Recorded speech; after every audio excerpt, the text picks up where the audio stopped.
नमस्कार।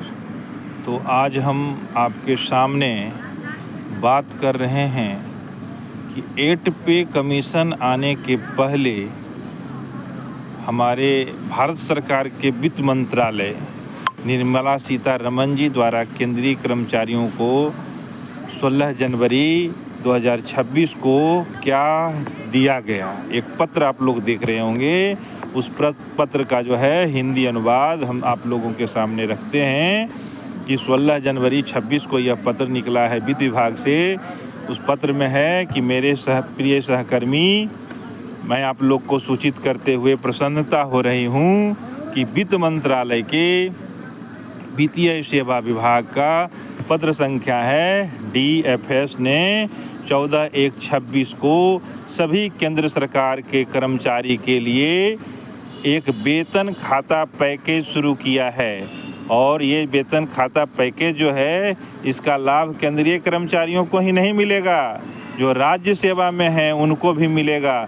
तो जितने भी हमारे मित्र हैं, जितने भी कर्मचारी बंधु हैं, यह वेतन सेवा पैकेज क्या है, उस पत्र में क्या दिया गया है, ये मैं आप लोग के सामने रखना चाहता हूं। और यह वेतन सेवा पैकेज बताता है कि जो 8 पे कमीशन है उसमें भी हम सारे कर्मचारियों को बहुत कुछ मिलने वाला है।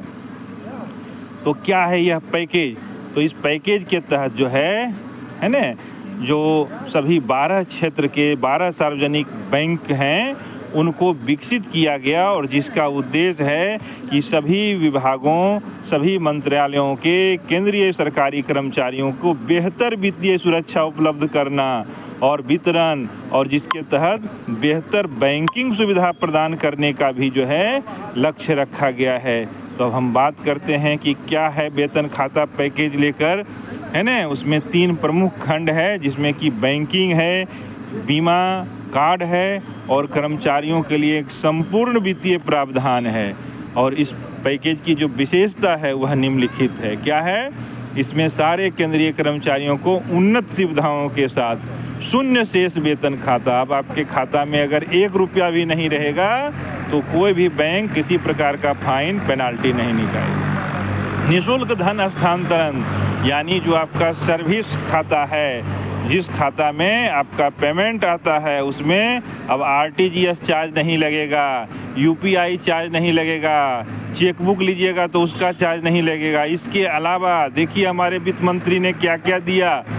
शिक्षा, वाहन पर ऋण लीजिएगा, शिक्षा पर ऋण लीजिएगा, आवास पर ऋण लीजिएगा, या पर्सनल लोन हम लोग जो लेते हैं उस लोन में आम आदमी से जो है आपको रियायती ब्याज दर, उसके ब्याज दर में आपको छूट मिलेगी। इसके अलावा जो प्रोसेसिंग फीस होता है, जिसे हम प्रसंस्करण शुल्क के नाम से जानते हैं, उसमें भी आपको छूट मिलेगा।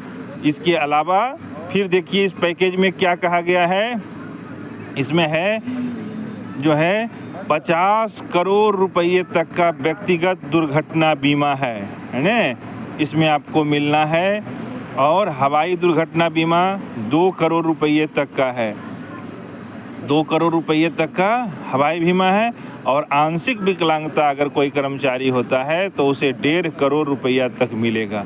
इसके अलावा टर्म लाइफ इंश्योरेंस के तहत 20 लाख रुपये तक का लाभ अतिरिक्त टॉप अप सुविधा के साथ दिया जाएगा केंद्रीय कर्मचारियों को। उसके परिवार को भी स्वास्थ्य बीमा का अतिरिक्त कवरेज बेस प्लान सहित और टॉपअप की सुविधाओं के साथ मिलेगा। डेबिट और क्रेडिट कार्ड पर भी बेहतर लाभ इस पैकेज के तहत देने की बात हो रही है।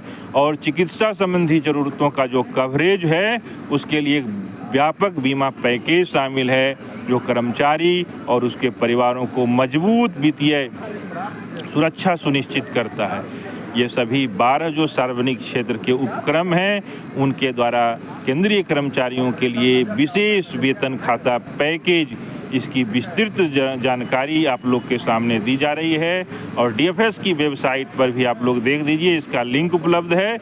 और DFS की वेबसाइट पर इसका पूरा केंद्रीय कर्मचारियों है ना, और जो है केंद्र सरकार के जो भी अधीनस्थ कार्यालय के कर्मचारी हैं उनके लिए प्रचारित किया जा रहा है सरकार के तरफ से।